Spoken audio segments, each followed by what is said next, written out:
What if the same people who saw the sea split in half became the same people who worshipped an idol only days later? They witnessed miracles. They saw plagues destroy Egypt. They watched God defeat an empire. They experienced the impossible with their own eyes. But even after all of that, fear, impatience, and uncertainty would lead an entire nation to turn away from God. This is not just a story about idolatry. It is a story about the human heart, about what happens when faith disappears during the waiting, and how a people freed from slavery almost destroyed their relationship with God. Before the desert, before Mount Sinai, there was a man named Moses born during a time of oppression. Israel lived in slavery in Egypt. The Hebrews suffered under Pharaoh's rule. Their people were exploited, their children were threatened, and hope seemed to disappear. It was in this moment that Moses was born, saved as a baby from the waters of the Nile, raised inside the Egyptian palace, but carrying within him the identity of his people.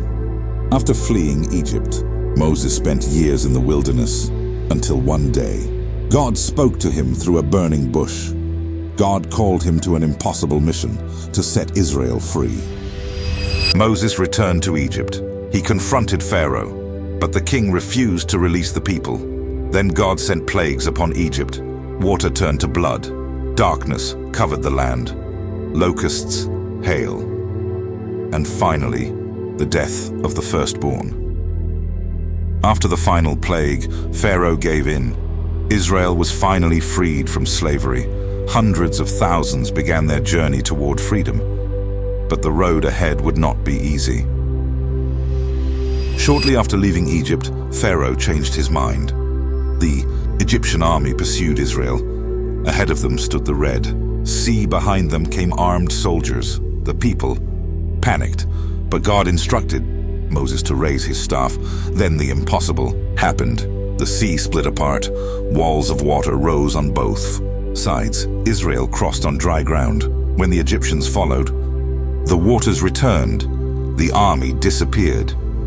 Israel witnessed one of the greatest miracles in biblical history, and in that moment, it seemed impossible that they could ever forget who God was. But the human heart is fragile. After their deliverance, Israel traveled through the wilderness. The journey was difficult. Hunger, thirst, exhaustion, uncertainty, even after witnessing miracles. The people began to complain. They murmured against Moses. They questioned the direction. They longed for Egypt. Yet, God continued to provide. He sent manna from heaven. He brought water from a rock. He protected them day and night. A pillar of cloud guided them by day. Pillar of fire lit the night. God was present, but the faith of the people began to waver. Israel arrived at Mount Sinai, place of encounter with God. The mountain was covered in smoke, lightning, thunder. The sound of trumpets echoed through the valley. The people were afraid to come near. Then God called Moses. He climbed the mountain alone. There, God gave him the commandments, the laws that would guide Israel, a covenant between God and his people. Moses remained on the mountain for 40 days and 40 nights. But while he was with God, something began happening below. Days passed. Moses did not return. The people became restless. His absence created fear. Waiting produced doubt. They looked around. They could not see Moses. They could not hear the voice of God, and they began to think, perhaps we have been abandoned. Fear turned into impatience, and impatience became rebellion. The people gathered before Aaron, Moses' brother, and they made a demand. Make us gods who will go before us. They no longer wanted to. Wait, they wanted something visible, something they could touch, something that made them feel secure. Aaron gave in to the pressure. He asked for the people's gold. Earrings, women, men, children, everyone brought their gold. Then Aaron shaped a golden calf, an idol of physical representation. And the people declared, "This is the God who brought you out of Egypt." Idolatry was born in the hearts of a people who had already witnessed miracles. The people built an altar. They began to celebrate, feasting, sacrifices, eating, drinking, dancing before the idol. What began as insecurity had now become false worship.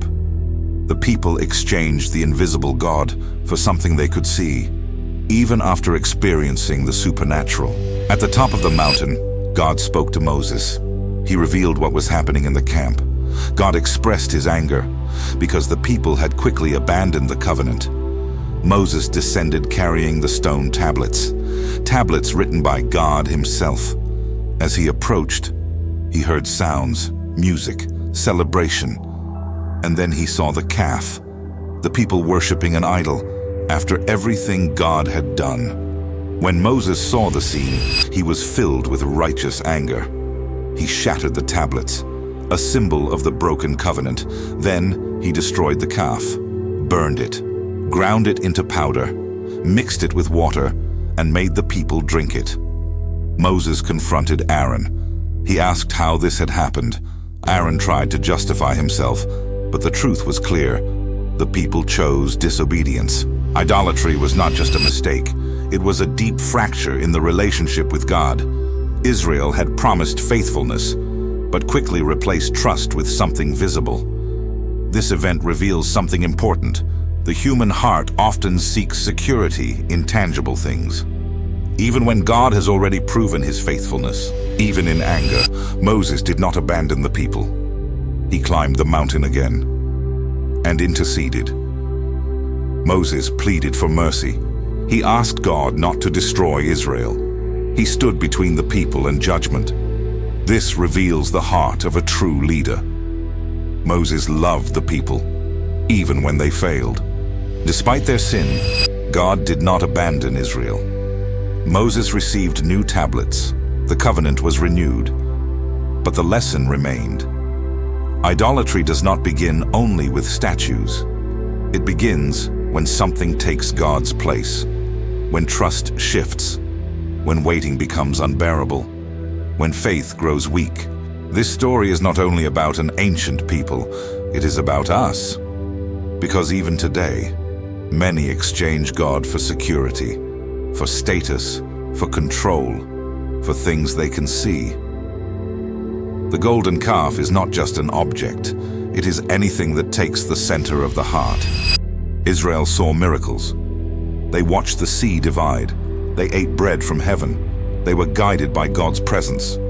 Yet even then, they still chose an idol. The story of the golden calf reveals that the greatest challenge was never crossing the desert. The greatest challenge was trusting God during the waiting. Because true faith does not exist only when miracles happen. It remains alive even when God seems silent. If this story impacted you, like this video, share it with someone, and subscribe to the channel. Here, we explore the deepest stories of the Bible with cinematic storytelling and lessons that remain relevant today. Turn on notifications so you don't miss the next episodes, because there are still many hidden stories in Scripture waiting to be discovered. See you in the next video.